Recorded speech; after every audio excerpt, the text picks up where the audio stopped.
Во продолжение да слушнеме за секојдневните проблеми со кои се соочуваат спортските велосипедисти, затоа што тие немаат друго место за тренинг освен улиците низ градот и евентуално магистралните патишта.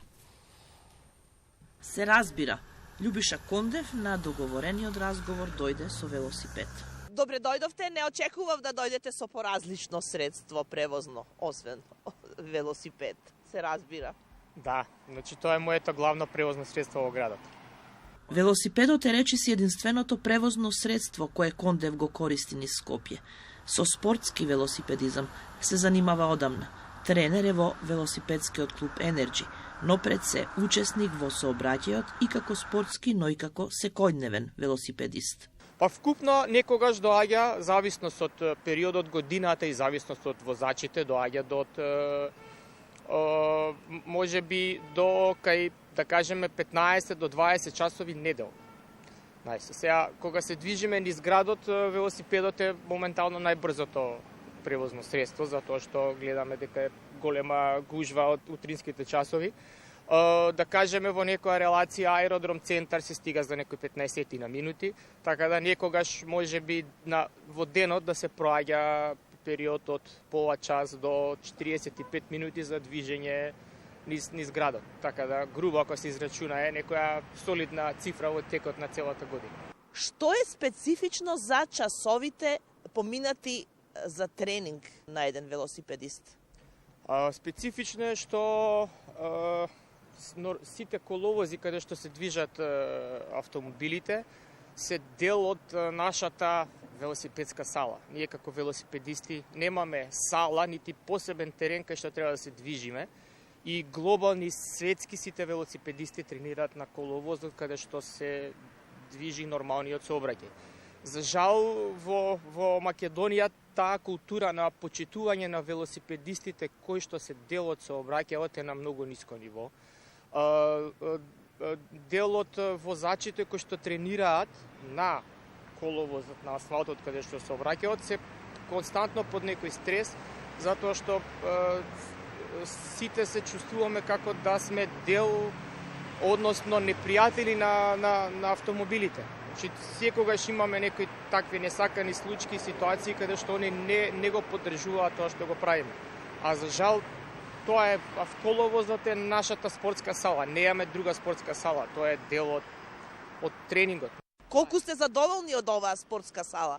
Никако не сме задоволни, затоа што во делови каде што, да кажеме, има магистрални патишта каде што не треба да се движат големи камиони или такви транспортни средства, тие се движат по тие патишта и се тие преоптоварени затоа што на некој начин избегнуваат да платат патарина. Тоа им е поевтин дел за транспорт и кога ќе видиме на оние сите локални патишња каде што може да се одвива дел од тој тренинг, проаѓаат големи камиони и други автомобили кои што возат со голема брзина.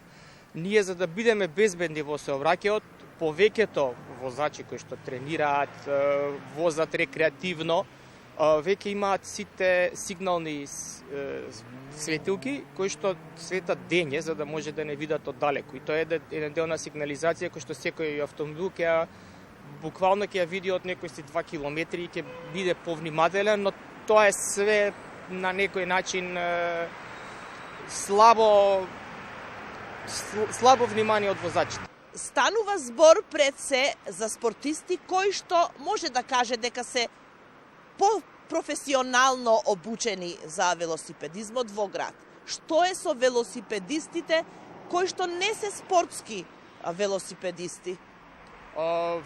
Тука има, да, точно, тука има доста расправи во дел од возачите што се инволвирани во сообраќајот.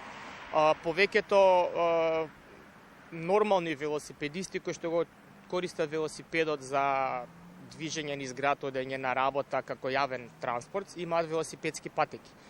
И тука се одвива најголемото движење и транспорт на нив.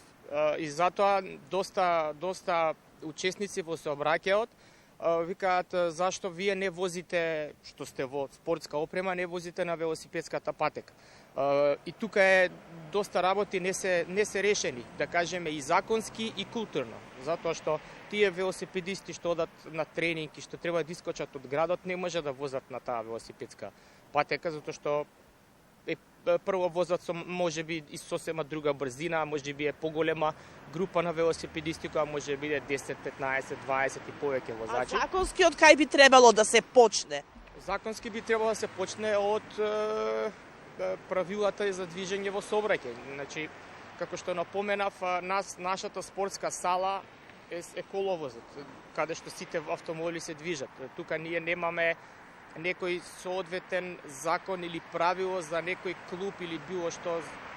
Мислам да има некои регулативи кои што треба на некој начин да се решат и да бидат заштитени тие спортисти што се движат по коловозот и одат на тренинг, затоа што е проблем да се искочи од градот. Секогаш има многу гужва, невнимание, сите брзаме негдека. Некултурата е поврзана со сите, и тие што возат велосипед, и тие што идат пешки, и тие што возат автомобил. Значи тоа е заемна некултура кај сите. Сега кога тоа ниво на култура би дошло малку на посвесен начин, би било се многу полесно и поедноставно. И се разбира, на велосипед Љубиша Контев по завршувањето на разговорот замина на следната дестинација.